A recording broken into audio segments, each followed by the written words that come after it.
आज के इस लेक्चर में पढ़ोगे कि रे डायग्राम क्या है और ये कैसे काम करता है। इसके तो हम शुरुआत कर देते हैं। पहला ले लेता हूँ ये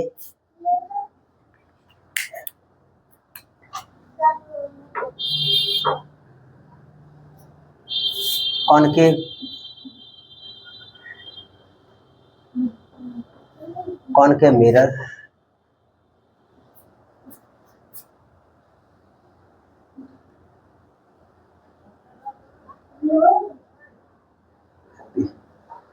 अगर इंसिडेंट रे प्रिंसिपल एक्सिस के पैरेलल होगा और पैरेलल मिरर को स्ट्राइक करता है तो रिफ्लेक्शन के बाद प्रिंसिपल फोकस से होकर के निकलती है। और यही केस को देखते हैं उत्तल कॉन्वेक्स लेंस में।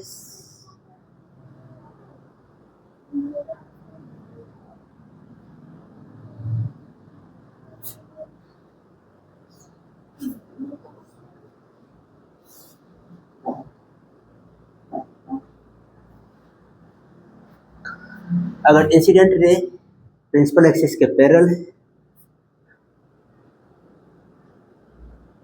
पैरेलल होगी तो मिरर से टकराने के बाद appears towards the focus। अगर इसको ऐसे निकल जाएगा, मतलब ये प्रिंसिपल एक्सिस के पैरेलल अगर इंसिडेंट रे है मिरर से टकराने के बाद, स्ट्राइक करने के बाद, रिफ्लेक्शन के बाद बाउंस बैक हो जाएगी। अगर हम उसको पीछे की ओर बढ़ाएंगे तो वो appears towards the focus होगा। दूसरा केस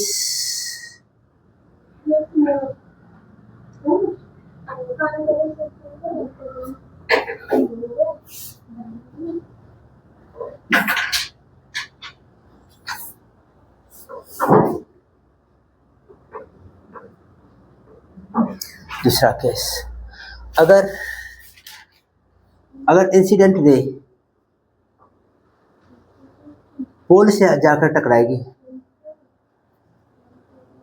तो प्रिंसिपल एक्सिस से जितना का एंगल ऑफ इंसिडेंस बनाएगा उतना ही प्रिंसिपल एक्सिस से एंगल ऑफ रिफ्लेक्शन बना करके ये बाउंस बैक होगा। इस केस में भी देखते हैं कॉन्वेक्स मिरर के केस में।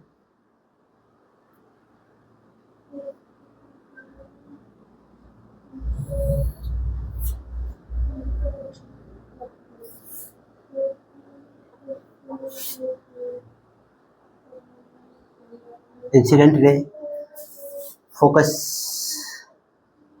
से पास इंसिडेंट रे जब पोल से टकराती है तो एंगल ऑफ इंसिडेंस जितना प्रिंसिपल एक्सिस से यहाँ बनाया उतना ही angle of reflection principal axis से बना करके ये बाउंस बैक हो जाएगा। और तीसरा केस कॉनकेव मिरर के केस में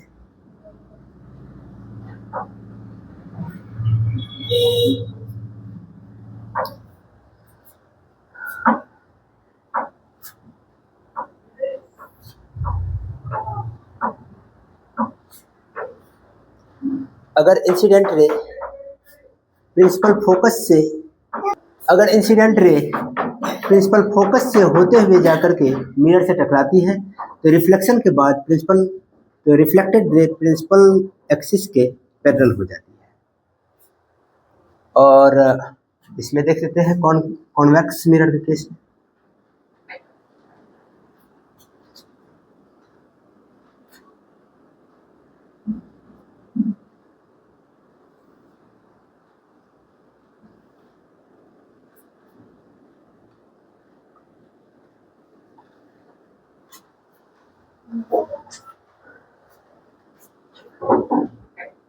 incident ray towards the focus, अगर इसको आगे की ओर अगर बढ़ाओगे डॉटेड लाइन से तो ये फोकस से होता हुआ ये प्रतीत होता है।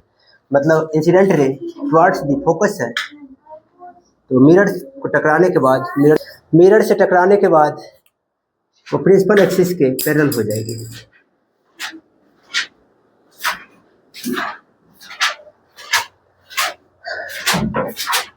चौथा केस है इसका कॉनकेव मिरर के केस में। देखो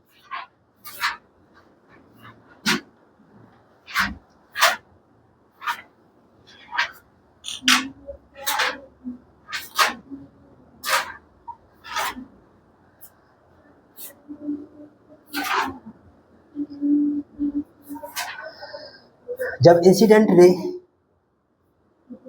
सेंटर ऑफ कर्वेचर से होकर के पास होता हुआ मिरर से टकराएगी तो सेम पाथ पे बाउंस बैक हो जाएगा, सेम पाथ पे बाउंस बैक हो जाता है।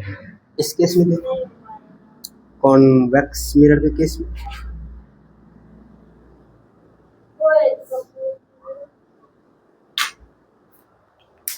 बोलो मत, तुम्हारा आवाज यहाँ रिकॉर्ड हो जाएगा, जो भी बोलोगे ना तो उसका आवाज इसमें आ जाएगा।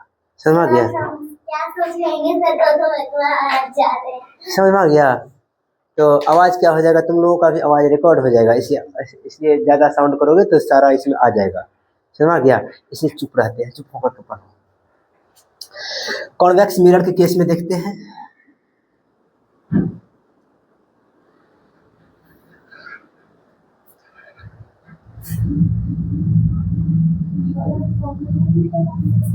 इंसिडेंट रे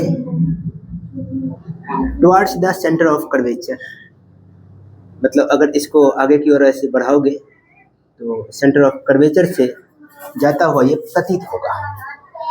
अगर incident ray towards the centre of curvature mirror को स्ट्राइक करेगा तो स्ट्राइक करने के बाद या फिर रिफ्लेक्शन के बाद ये सेम पाथ पे ये बाउंस बैक हो जाता है।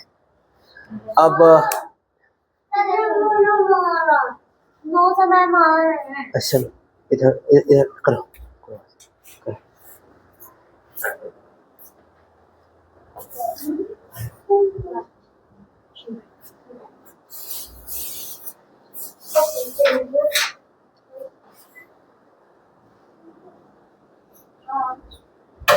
बैठ जाओ बैठ जाओ बैठ जाओ।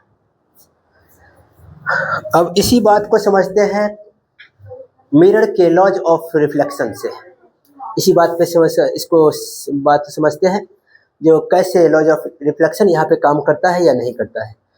तो सेंटर ऑफ कर्वेचर और पॉइंट ऑफ इंसिडेंस है, उसको जो ज्वाइन करने वाली जो लाइन होगी डॉटेड लाइन या इमेजिनरी लाइन, उसको नॉर्मल कहेंगे।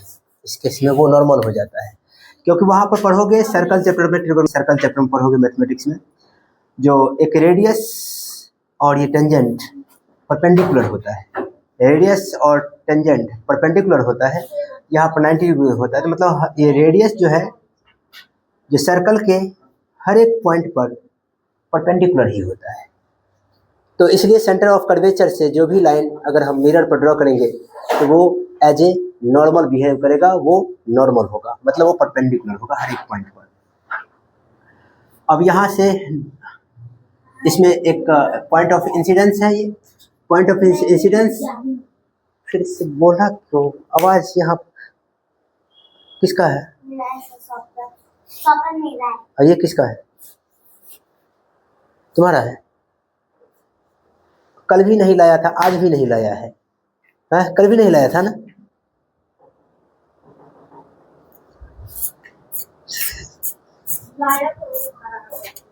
तो बढ़िया वाला लेकर के आना कल से। इसको उठाओ, इसको उठाओ, अपना ज्योमेट्री बॉक्स में रखो या उस डस्टबिन में डालो, इसको उठाओ अच्छे इसको उठाओ, उसमें इसमें रखो, यहाँ इसमें, हाँ उसको भी उठाओ, नीचे गिरा हुआ।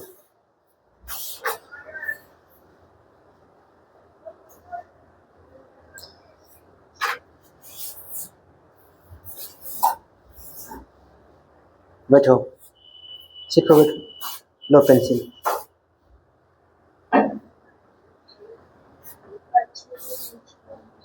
जाओ बैठो।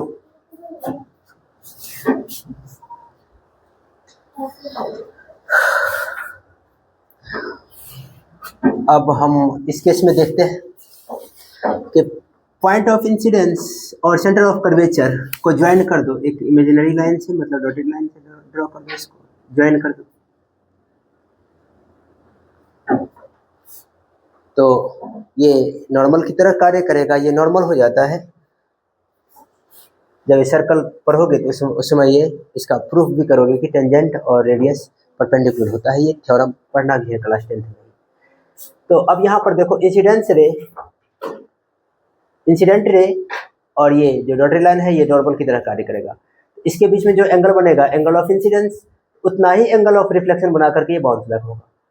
तो वो फोकस से ही निकलती है। यहाँ क्या हो जाएगा, angle I equal to angle R. इसमें तो प्रिंसिपल एक्सिस ही इसका नॉर्मल की तरह कार्य किया, नॉर्मल हुआ। तो यहाँ पर प्रिंसिपल एक्सिस से जितना का एंगल बनाया उतना ही प्रिंसिपल ऑफ एक्सिस से एंगल ऑफ रिफ्लेक्शन बना करके ये बाउंस बैक होगा।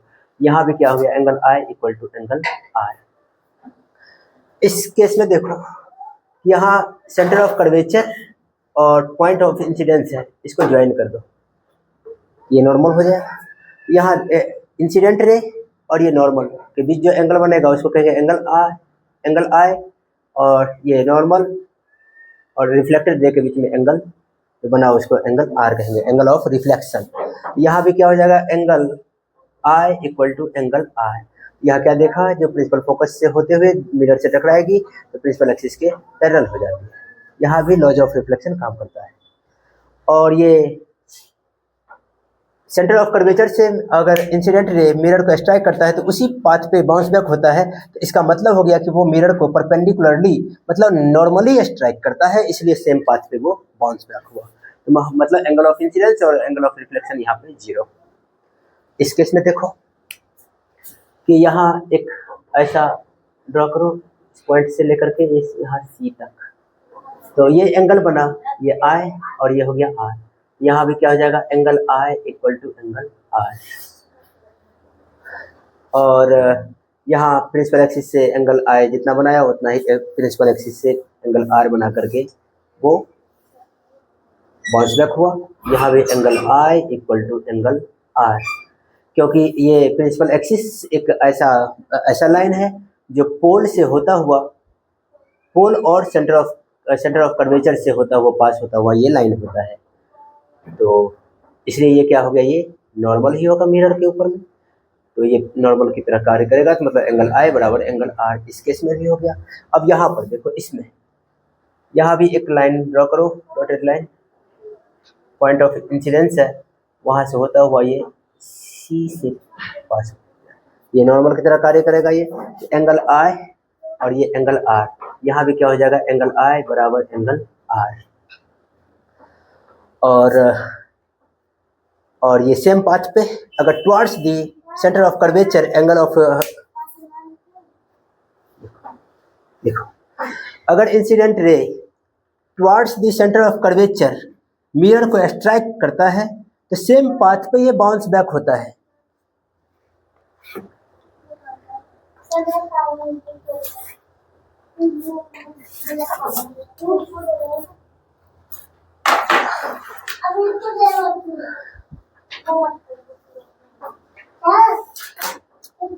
चुपो अभी 2 मिनट और चुपो। अगर इंसिडेंट रे मिरर को स्ट्राइक करेगी towards the centre of curvature तो रिफ्लेक्टेड रे सेम पाथ पे बाउंस बैक हो जाएगी। इसका मतलब क्या हो गया कि इंसिडेंट रे मिरर को नॉर्मली स्ट्राइक करता है, नॉर्मली स्ट्राइक करता है मतलब परपेंडिकुलरली स्ट्राइक करता है, इसलिए सेम पाथ पे बाउंस बैक हो जाता है। अब यहाँ से कंक्लूजन सब सामने है कि सभी केस में यहाँ भी आकर के प्रूव हो गया कि सेंटर ऑफ कर्वेचर से कोई भी अगर रे ऑफ लाइट अगर मिरर से टकराएगी या towards the centre of curvature तो सेम पाथ पे बाउंस बैक होती है, तो मतलब वो नॉर्मल होता है, नॉर्मली मिरर को स्ट्राइक करता है। तो यहाँ भी क्या हो गया, angle of incidence angle of reflection बराबर 0, angle I equal to angle R equal to 0, और इस केस में भी angle I equal to angle R equal to 0। तो मतलब यहाँ एंगल ऑफ इंसिडेंस बना ही नहीं, सेम पाथ पर लौट गया। तो ओवरऑल एक बार और इसको ओवरव्यू इसको रिवाइज कर देता हूँ। जो इंसिडेंट रे कॉनकेव मिरर के केस में या फिर कॉन्वेक्स मिरर के केस में, दोनों केस में प्रिंसिपल एक्सिस की अगर पैरेलल होगी तो रिफ्लेक्शन के बाद प्रिंसिपल फोकस से होकर निकलती है, और कॉन्वेक्स मिरर के केस में प्रिंसिपल एक्सिस से निकलता हुआ ये प्रतीत होता है, मतलब appears towards the principal focus. दूसरा, अगर इंसिडेंट रे नॉर्मल पोल पे स्ट्राइक करती है तो सेम एंगल ऑफ इंसिडेंस बनाएगी प्रिंसिपल एक्सिस से, उतना ही का एंगल बना करके रिफ्लेक्ट हो जाएगी प्रिंसिपल एक्सिस से। मतलब है यहाँ पर पोल से जब इंसिडेंट रे टकराएगी तो प्रिंसिपल एक्सिस से जितना का एंगल ऑफ इंसिडेंस बनाएगा उतना ही का एंगल ऑफ रिफ्लेक्शन बना करके ये बाउंस बैक हो जाएगी, और इस केस में भी सेम यही बात है। और यहाँ पर देखो, अगर इंसिडेंट रे प्रिंसिपल फोकस से होकर के जाता हुआ मिरर को टकराएगी तो रिफ्लेक्शन के बाद रिफ्लेक्टेड रे प्रिंसिपल एक्सिस के पैरेलल हो जाती है। और यहाँ पर अगर incident ray towards the focus mirror से टकराएगी तो रिफ्लेक्शन के बाद रिफ्लेक्टेड रे प्रिंसिपल एक्सिस के पैरेलल हो जाती है। और यहाँ पर चौथा केस, अगर incident ray centre of curvature से होता हुआ जाकर मिरर से टकराएगी तो सेम पाथ पे रिफ्लेक्टेड रे बाउंस बैक होगी। और कॉन्वेक्स मिरर के केस में incident ray towards the centre of curvature mirror को स्ट्राइक करेगी तो सेम पाथ पे बाउंस बैक हो जाएगी। तो रे डायग्राम तुमने देखा इस लेक्चर में इतना, और अगला लेक्चर में बताऊंगा कि रे डायग्राम का प्रयोग करके इमेज फॉर्मेशन कैसे होता है। इसमें इतना ही रखते हैं।